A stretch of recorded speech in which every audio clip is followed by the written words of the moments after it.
This is your daily devotionals from the Inspired Word of God. November 28th, to be like Jesus.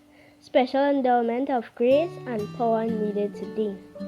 2 Thessalonians 2, verse 9 and 10. Even him whose coming is after the working of Satan, with all power and signs and lying wonders, and with all deceivableness of unrighteousness in them that perish, because they received not the love of the truth, that they might be saved.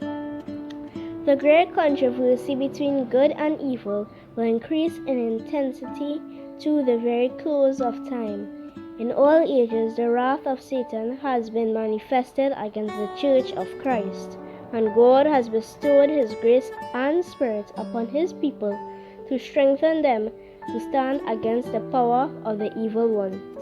When the apostles of Christ were to bear His gospel to the world and to record it for all future ages, they were especially endowed with the enlightenment of the Spirit.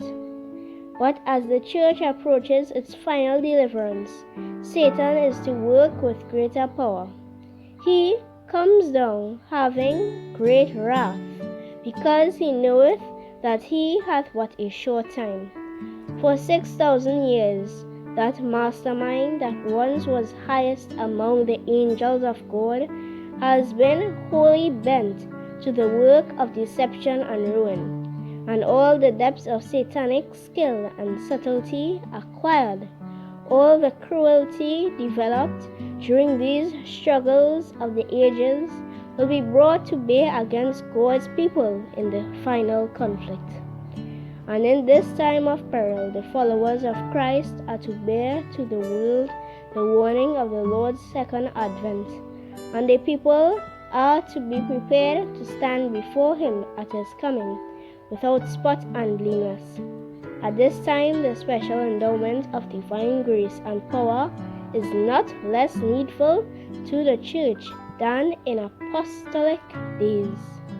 Satan's efforts to misrepresent the character of God, to cause men and women to cherish a false conception of the Creator, and thus to regard Him with fear and hate rather than with love.